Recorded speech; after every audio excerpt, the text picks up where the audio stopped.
Nathanaël Rochat et Thomas Wiesel, bonjour. Salut Darius. Bonjour. Alors, vos spectacles, vos sketchs et maintenant votre spectacle en commun, c'est un spectacle de copains, on peut dire ça? Oui, allez, disons ça. Non, on s'entend très très bien et c'était naturel de le faire ensemble. Ça dure depuis quand? Trop longtemps. C'est difficile à dire parce que les premières fois que je suis monté sur scène, il était déjà là. Ouais. Et puis on est tout le temps les deux. Soit je faisais ses premières parties où il faisait les miennes. Et puis on a juste décidé de mettre nos deux noms sur l'affiche. Et puis voilà. Mais donc ça dure depuis que j'ai commencé l'humour.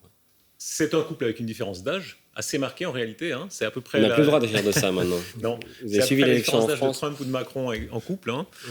43 ans, 27 ans, bientôt 28. Ça change quelque chose? Moi, je profite de son expérience. Il y a un truc où il avait déjà bourlingué pas mal quand je suis arrivé. Et puis c'est plus, il a plus le rôle de mentor et de grand frère. Et puis moi, je le taquine. Puis j'essaie de le booster un peu plus parce que Nathanaël, c'est le rythme valet de joue. Ouais, c'est plus de. J'ai un rôle de première ligne, disons. J'ai un peu débroussaillé, mais moi, je profite quand même pas mal du succès de Thomas parce que ça ramène du monde dans les salles. Et quand je suis seul, c'est pas la même chose. Donc je me dis que ce doit être lui. Alors, on va voir un extrait de votre spectacle où précisément vous vous lancez l'un et l'autre d'une certaine manière. Voilà, moi c'est Wiesel, l'autre c'est Rochat. On va jouer chacun à peu près 45 minutes ce soir. Ou comme on appelle ça en Valais, une carrière d'entraîneur au FC Sion. Est-ce qu'il y a des gens ce soir qui viennent pour Rochat? Quelqu'un de sa famille, ok. Et est-ce qu'il y a des gens peut-être qui viennent pour me voir moi? C'est moitié-moitié Nat ce soir, à peu près. Un jour, j'étais programmé à Saxon, au Valais, dans un petit théâtre. Le directeur du théâtre, 3 jours avant la représentation, il m'appelle, il me dit « C'est un fiasco, il n'y a que 2 réservations, on annule. » Moi, j'étais vraiment déçu, je me suis enfermé à la salle de bain chez moi. Puis au bout de quelques heures, ma mère est venue frapper à la porte, puis elle m'a dit « Mais qu'est-ce qui se passe? Ça fait des heures que tu es là-dedans. On est inquiet, ton père a besoin d'uriner. »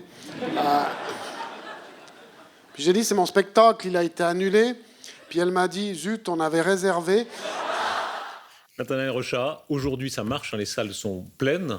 Ouais, ça marche mieux, ouais. C'est une revanche? Oh, je le prends pas comme ça. Si on a une revanche à prendre, c'est qu'on a perdu à un moment. Ouais. Et j'aime pas être dans cet esprit-là. Mais effectivement, ça me fait plaisir. Je bois du petit lait, quoi. Et puis, moi, j'ai toujours dit que ma carrière était en faux plat montant. Donc, tant que ça va dans la bonne direction et que ça monte un peu, moi, je suis heureux, je suis un homme heureux. On va voir tout à l'heure, hein, votre numéro est très rodé en réalité, parce que Rochat fait le faux mou, le faux tranquille en réalité il peut être très très vachard, plus que vous-même. Mou, ça il l'est vraiment, Ouais. même en dehors du spectacle. Mais c'est vrai que ça dissimule un peu parfois un peu de cruauté. Ouais. Alors vous vivez de votre art, ça c'est quand même extraordinaire. Humoriste et vivre de ça, c'est un aboutissement. On a beaucoup de chance de ne pas devoir se demander qu'est-ce qu'on va faire pour pouvoir conjuguer passion et travail, parce que ça se fait naturellement. Ouais. Je sais qu'il y a beaucoup d'artistes en Suisse qui n'ont pas cette chance-là, donc on s'en rend bien compte. Ouais. Et on ne sait pas combien de temps ça va durer, donc on profite. Et c'est grâce à Pierre Naftul, il faut le citer, c'est lui qui fait en sorte qu'à la fin du mois, il y ait assez. Ouais, c'est un petit business aussi. Alors vous faites les soirées d'entreprise, les soirées des banquiers, etc. Surtout vous, Wiesel. Je ne les fais plus. Je dis maintenant, je ne les fais plus, parce oui. que j'en reçois trop. Le banquier, surtout lui. Ouais. Ouais. Qu'est-ce qui rapporte le plus? Les soirées d'entreprise. Ouais. Ouais. Et puis, c'est pas toujours les entreprises qui ont le plus d'argent qui payent le mieux. Il y a un petit côté maso, il y a des moments incroyables où vous vous moquez des gens qui vous invitent. Vous êtes au Forum des 100, par exemple, vous dites voilà, c'est tous des vieux messieurs blancs qui ont des problèmes de prostate. Ils aiment ça, hein, ils adorent ça. Ouais, puis ce qui est drôle, c'est qu'après, ils sont là et puis ils veulent tous nous avoir dans leur entreprise pour qu'on vienne se moquer d'eux et de leurs employés. Donc oui, il y a un petit côté maso et je pense parfois aussi d'essayer de faire passer de la pilule en se disant si Wiesel ou Rochat se moquent de nous, on aura l'air d'avoir de l'autodérision. Donc des fois, ça a l'air un peu calculé. Quand même. Le goût du succès, le moment où vous avez dit ça prend, c'était quand? Oh, j'attends. Je sais pas, c'est sporadique, ça peut m'arriver des fois, mais on redescend vite sur Terre. Le goût du succès, je crois que je ne l'ai pas encore eu. Alors, peut-être pour cette question, c'est plutôt pour Thomas, je crois. Non, mais en Suisse, c'est difficile parce qu'on n'a pas. Ça reste assez stable. Et puis parfois, on joue dans une grande salle le jeudi, puis le vendredi, on joue devant 50 personnes pour un club de foot. Et donc, ça permet de mesurer que parfois, c'est mieux, parfois c'est d'autres, mais on ne prend jamais la grosse tête. Je crois. Vous avez 2 enfants, Nathanaël. Oui. Qu'est-ce qu'ils disent? Ils vous écoutent? Quel âge ont-ils? J'ai un fils de 10 ans et une fille de 6 ans que j'adore. Ils sont bons publics? Ils aiment pas ce que je fais. Hein. Puis c'est bon signe, à mon avis. Quoi. Ils disent quoi? Ils disent quoi Papa, c'est nul. Non, mais dans la vie, tu les fais rire. Genre, sur scène, tu les fais pas rire. Ouais, en les chatouillant, mais c'est pas tout à fait... Non, moi je le vois avec ses enfants rigolent beaucoup. Mais c'est vrai que quand ils le voient à la télé, ils zappent. Alors, je regardais les portraits qui sont faits de vous. Alors, vous savez, les journalistes aiment bien un peu les lieux communs. Donc, il y a l'humoriste des villes et l'humoriste des champs. La ville, Wiesel, lausannois. Alors, on dit un peu bobo, intello, etc. Et Nathanaël Rochat, Vallée de Joux, plus terrien, plus populaire. On habite à 300 mètres là. Oui, mais on n'est pas... Moi, je suis venu à pied, de vachement plus loin. Alors, vous en jouez vous-même parfois. On va avoir un extrait, c'est votre sketch, Nathanaël Rochat, sur les femmes, où vous interpellez un peu Thomas Wiesel. Alors aujourd'hui, Michel, je vais vous parler de la Journée internationale des femmes. J'hésitais, je trouvais pas de sujet, puis j'ai appelé Thomas Wiesel au téléphone. J'ai dit, je vais faire une chronique sur la Journée de la femme. Je trouve que c'est féministe, elles aboient contre le mauvais arbre. Il m'a dit, d'abord, ça s'appelle pas la Journée de la femme, ça veut rien dire, ça s'appelle la Journée internationale des droits de la femme. Si tu te sens... femmes Ouais, si du droit des femmes, si tu te sens laissé pour compte pendant une journée, imagine que c'est pas cher payé par rapport à ce qu'elles endurent tout le reste de l'année. Et j'ai dit allô, qui est à l'appareil? J'ai dit calme-toi Thomas, tu sais plus où t'as rangé tes testicules ou quoi? Il m'a dit et toi tu sais plus où t'as rangé ton cerveau, tu sais que les femmes touchent 20% de salaire de moins que les hommes. J'ai dit je sais, c'est trop, ça devrait être 10, 12, ça fusait. On s'est réconciliés. Bref, j'ai quand même choisi d'aborder ce sujet, je sais que c'est délicat. Colline de Snarklin est assise en face de moi, je prends des risques. Ouh. Parce qu'elle, c'est une vraie féministe. Hein. Colline, c'est le 8 mars toute l'année. C'est une taliban Amazon.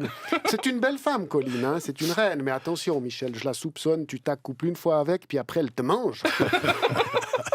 Toutes sortes d'événements mercredi s'inscrivaient dans le cadre de cette journée de la femme. Le journal Le Matin, ils ont publié un dossier sur le plaisir féminin. Et ils ont bien raison d'éclairer des imbéciles comme moi. Moi, Antocom, c'est pas compliqué, mon désir. Comment dire? C'est comme quand j'ai besoin de faire pipi, faut que ça sorte. Mais devant le plaisir d'une femme, j'avoue, je suis perdu. C'est comme si tu me mets devant le tableau de bord d'un 747. C'est pas sûr que j'arrive à faire décoller. J'y vais timidement du bout des doigts en fermant les yeux. On dirait que j'essaye de lire du braille. Avant, je me posais moins de questions. Avant, je faisais le piston jusqu'au jour où ma copine m'a dit « T'en as encore pour long, tu vérifieras le niveau d'huile quand même. » J'étais pas doué et elle a fini par me tromper. Une fois, 1h du mat, elle rentre, elle me réveille, elle me dit « Il faut que je te parle, j'ai fait une grosse bêtise. » J'ai dit « Mais quoi, qu'est-ce qu'elle a fait? Elle a encore fait le plein de la voiture avec du diesel. » Et puis non, elle m'avait trompé. Bon, bref. Voilà, c'est les beaux parleurs avec notre collègue Michel Zindali. Alors tout Rochat est là, c'est-à-dire un peu beauf apparemment, mais en fait pas tellement. Hein oui, c'est de la fiction, mais... Ouais, il y a une part de vérité. Non, oui, je pense que ça me résume assez bien. Mais je le revendique un peu aussi. Ouais. Ce qui est drôle, c'est que ces téléphones, entre nous, ils existent vraiment. Ouais. Nat qui m'appelle en me disant j'ai une idée, puis moi qui lui dis c'est une idée de merde, dis pas ça. Puis lui qui arrive quand même à prendre l'idée et puis à la rendre bien. Et ça m'impressionne toujours. Parce que des fois, il a des angles où je dis mais ça c'est beau, ça c'est un évitant. Ça me galvanise à la rigueur. C'est presque, je vais lui montrer. C'est la petite pique contre Wiesel disant voilà, parfois c'est trop attendu, il fait la leçon, etc. Il y a du vrai. Ah ben, de temps en temps, il faut le remettre un petit peu à sa place. Hein. C'est quoi, le ramener aux réalités? Je ne sais pas si c'est la réalité, mais voilà, prendre ma place aussi, quelque part. Et puis les gens ont beaucoup tendance à nous associer. Je me dis qu'il faut aussi montrer qu'on a des divergences et puis qu'on n'est pas des copies... Non, mais heureusement que de temps en temps, il n'aime pas ce que je fais et vice-versa, et puis qu'on peut un peu se rentrer dans le cadre. Vous êtes plus à droite que Thomas Wiesel?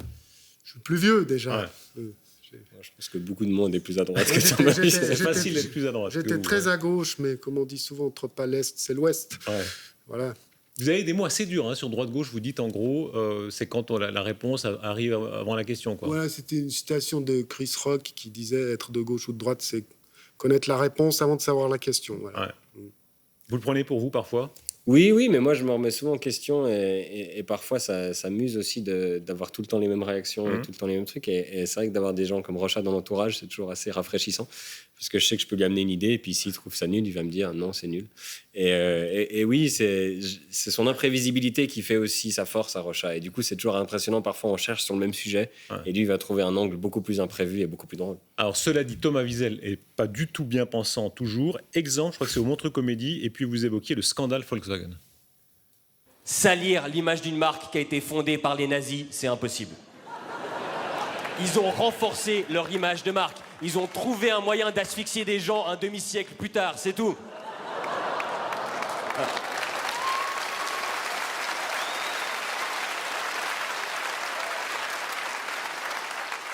moi je suis juif, hein, donc si vous riez pas, vous êtes du côté des nazis. Voilà.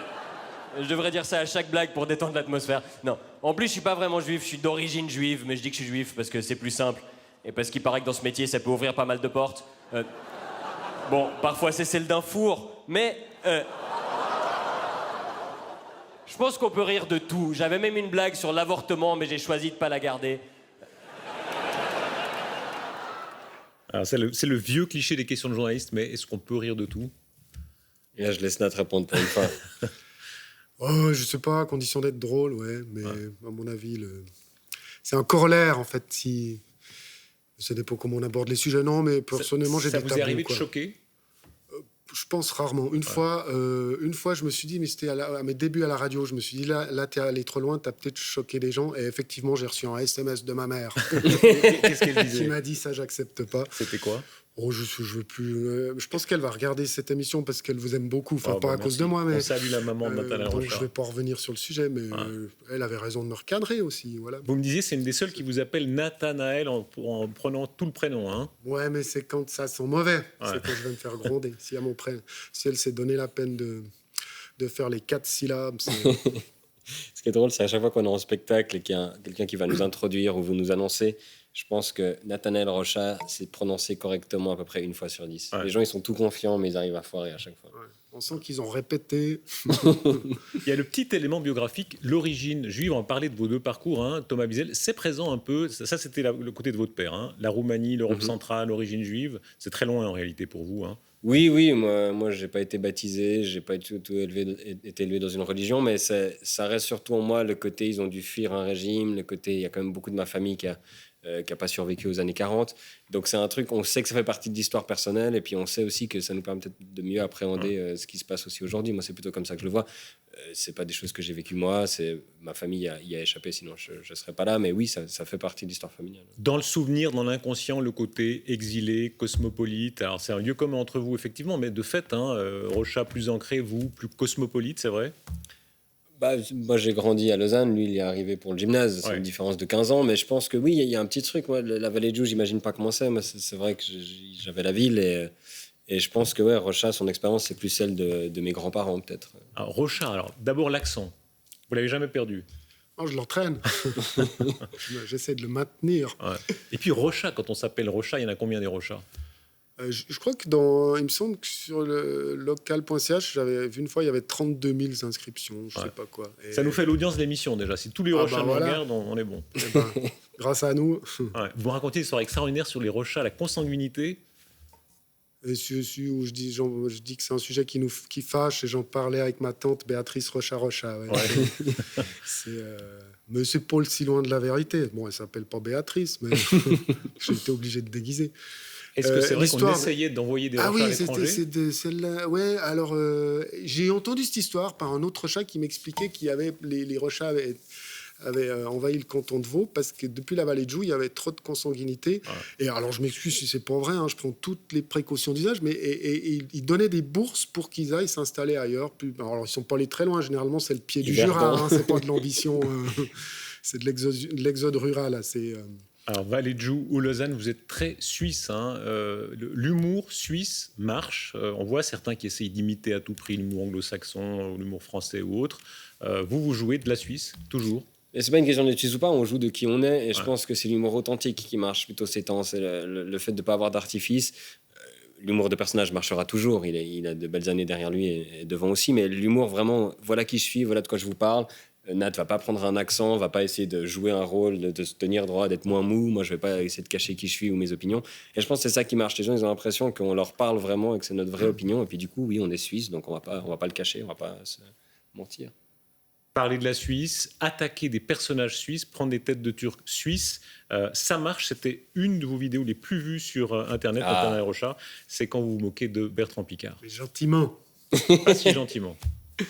Cette fois, c'est fini. C'était lundi. Solar Impulse 2 est revenu en Suisse depuis Abu Dhabi. Ils l'ont démonté, plié en deux et mis dans un avion cargo. Parce que c'est encore comme ça qu'ils volent le mieux, Solar Impulse, dans un autre avion. Ils ont encore pris 3 hirondelles. Alors, Abu Dhabi Dubendorf, il doit être content du dépaysement, le pilote. Abu Dhabi Dubendorf, je fais quoi demain? Honolulu Pontarlier.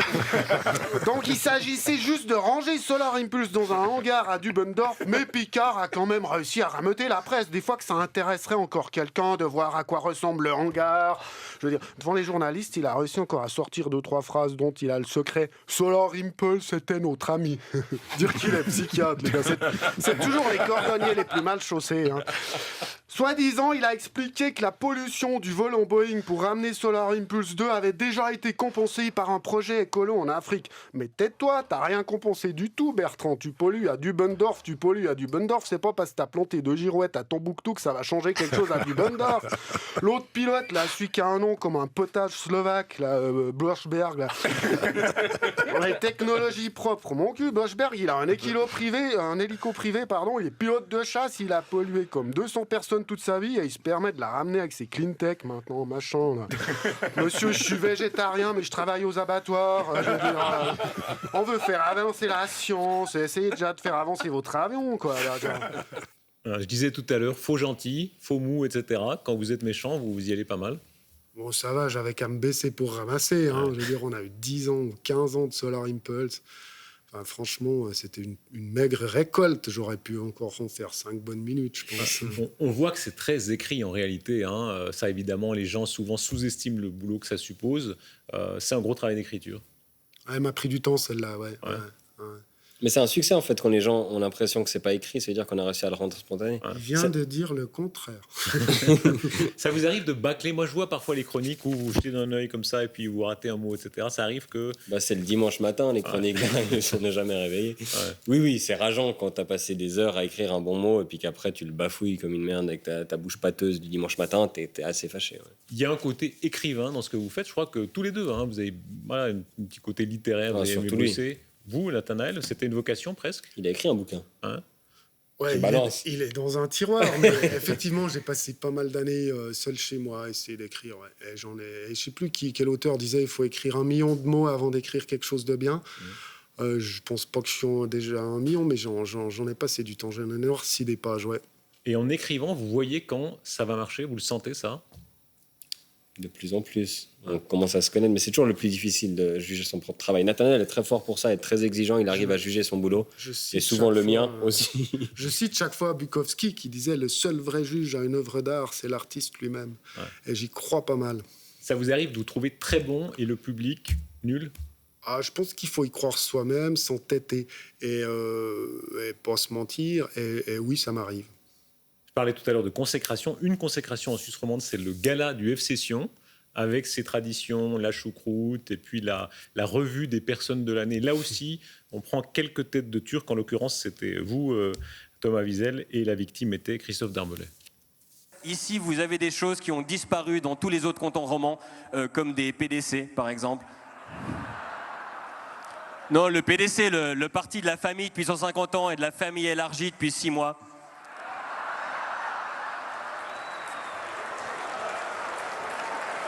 Non, s'il vous plaît. Non, moi je trouve qu'on est cruel avec Monsieur Darbelet. Franchement, il a fauté une seule fois. C'est quand même pas de bol. Une seule fois un écart. Un seul écart, il a un gamin. C'est quand même pas de bol, quoi. Les paysans valaisans, ils vont acheter de l'engrais Darbelet. Tu mets une goutte, ça pousse directement. Non, et il faut qu'il fasse gaffe, Darbelet, parce que franchement... À mon avis, Constantin va lui proposer un contrat, parce qu'un mec comme ça, une occasion, un but... Ça, c'était jouissif? Je sais pas si c'est le bon mot, mais moi, ça m'énerve l'hypocrisie parfois de ces politiciens et de ces puissants qui s'excusent. Et dans les excuses, il y a de nouveau des mensonges. Et puis c'est ça que j'essaie de pointer du doigt. Et un peu avec Volkswagen tout à l'heure aussi, moi, ça m'énerve un peu cette culture des relations publiques et d'essayer de cacher la merde au chat, comme on dit. Donc oui, c'est de pouvoir un peu couper dans l'hypocrisie, c'est un truc qui est assez jouissif. Avoir devant soi, ils sont combien au gala du F-Session? Des milliers? 7005. Ouais. 8000 Valaisans face à soi et les affronter parce que vous les défiez, vous moquez d'eux, etc. Ça va parce qu'on se dit que soit ils rigolent parce qu'ils ont trouvé drôle et s'ils se vexent pour des blagues, bah, c'est eux les cons. Donc nous, on est gagnant-gagnant, mais il y a un truc qui était un peu effrayant, c'est que moi, je suis quand même pas quelqu'un qui fait l'unanimité en Suisse romande.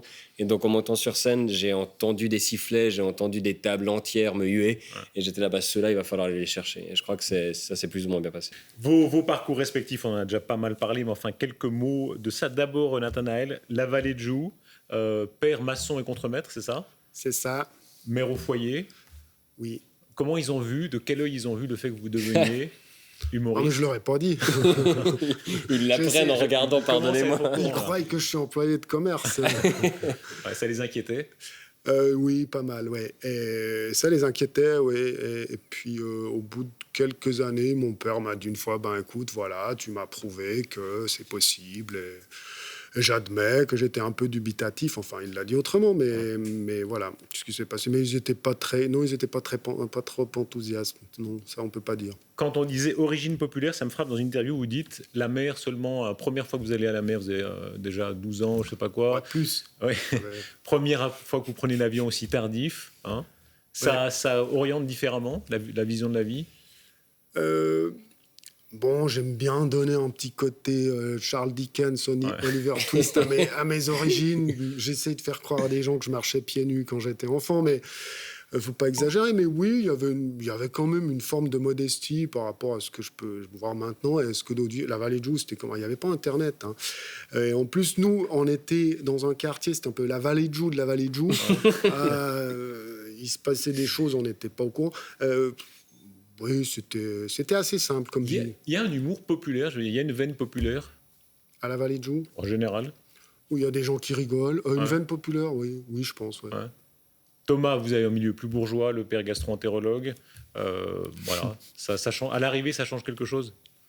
Non, mais je crois que j'ai été très bien élevé par mes parents dans le sens où on manquait de rien, c'est sûr, mais on n'avait pas tout en abondance non plus. Ils nous ont appris la valeur de l'argent très rapidement. Et par rapport à, si je regarde mes voisins ou les gens qui habitaient dans les villas un peu plus cossues à côté de chez moi, je trouve qu'on s'en est bien sortis. Et c'est vrai qu'il y a beaucoup de cette jeunesse dorée lausannoise où moi je me sens totalement perdu face à eux et j'ai toujours une aversion un peu pour les riches que je garde un peu dans mon C'est travail. votre côté un peu mélanchonien, ça, hein? Ouais, oui, je sais pas si c'est hyper flatteur comme comparaison toujours, mais non, ben oui, il y a un truc où j'ai toujours eu plus de facilité à m'entendre avec des gens qui avaient moins de choses que moi que ceux qu'on avait plus. C'est peut-être parce que j'aime bien être le plus riche du groupe. Le succès sur les réseaux sociaux. Je suis allé voir votre Instagram. Il y a plusieurs images. Voilà, vous avez été un peu starifié. Je pensais pas vous entendre dire Instagram un jour, Darius. C'est pas très gentil de faire ça. On va voir quelques photos. Ça m'a frappé. Ah, carrément. Alors, ouais, bah voilà, ça, allons-y. c'est la Pourquoi ça vous fait réagir? Non, parce que vous mettez une photo de torse nu de moi à la télévision, je vais jamais m'en remettre. Voilà, et une photo d'enfant, ça marche toujours les enfants. C'est comme les petits chats. Oh bah ça touche je remets à toujours. votre expertise. Je sais pas. Hein non, mais oui, mais je trouvais drôle. Je sais plus. Je pense que la légende était très drôle, mais évidemment vous la mettez pas. Un peu de narcissisme, il en faut. Dans ce métier, t'es obligé. Ouais. Oui, bah oui. Quand vous jouez le beau gosse, là aussi photo Instagram. Là vous Non, êtes, c'est pas moi. Ça. Oui, c'est un photographe qui est très talentueux et qui m'a bien retouché et qui m'a mis en scène. Et les gens sur cette photo, c'était un peu vexant parce que soit ils me reconnaissaient pas, soit ils me disaient qu'on dirait mon frère, qui est beaucoup plus beau que moi. Qu'est-ce que vous en pensez, Nathanaël? Bon, moi, j'ai pas de compte Instagram. Ouais, franchement, la dernière, les deux autres. Bon, il vous reproche de le mettre à torse nu sur la TV, mais il l'a mis sur Instagram. Ouais, la dernière, je me passerai de commentaires, cette espèce de James Dean du canton. Ouais. Prochaine fois, vous prendrez les photos Tinder de Nathanaël, qu'on rigole un peu plus. Personnellement, j'oserais pas, quoi. Le perfecto, en plus. Il y a un brin de concurrence entre vous. Oui. Oui, mais hyper amical. Comme je sais pas, tous les humoristes de la scène romande, on s'entend bien, on est content quand quelqu'un réussit, puis on est content quand c'est soi aussi. Mais je pense qu'on se pousse plus qu'on se tire en bas. Enfin, je sais pas ce que t'en penses, Nat. Bon, Thomas m'a pas mal aidé. Pour être honnête, je pense que bon, c'est moi qui lui ai mis le pied à l'étrier. Il n'aurait pas eu besoin de moi. Il aurait pris un autre chemin et il serait arrivé quand même. Non, mais je pense que cette rencontre a beaucoup aidé. En tout cas, moi, je pense Nat un peu aussi, parce que moi, ça m'a prouvé qu'on pouvait faire ça en Suisse. Moi, je connaissais pas d'humoriste qui faisait de l'humour comme moi je voulais, du stand-up vraiment un peu anglo-saxon en Suisse. Il m'a présenté Pierre Naftul, ce que pas tout le monde ferait quand on a un manager qui est compétent, de le partager avec un concurrent. Et puis après coup, oui, on a beaucoup écrit l'un pour l'autre, écrit ensemble, et on s'est beaucoup boosté. Et puis je crois qu'on se rend ça bien. Et puis déjà les tourner ensemble, rien que ça, d'aller au locle ensemble, c'est tellement moins déprimant. Et le résultat, sur scène, on peut le voir. Les prochaines dates, il faut aller sur thomaswiesel.com. Ouais, parce que nous, on parce qu'il laissait n'y a pas de pas. Nathanaël. Il y a nathanaelrocha.com. T'as pas parce payé que ton j'ai tout de suite webmaster. fait. T'as pas payé ton Il est en webmaster. maintenance depuis pas mal de. Ouais. Oui, mais si on vient chez vous, vous le saurez. Puis on a nos spectacles chacun de notre côté. Enfin, connectez-vous sur Internet, On googlez-nous. sera à Voiron, c'est dans le canton de Vaud, le 28 et 29 septembre. Je suis C'est étonné juste, ouais, tu je- te souviens d'une date, effectivement. c'est Voiron, c'est la prochaine, après l'été. Et puis à Neuchâtel, et puis un peu partout. Bonne chance à l'un et à l'autre. Merci beaucoup. Merci Merci. beaucoup. Merci.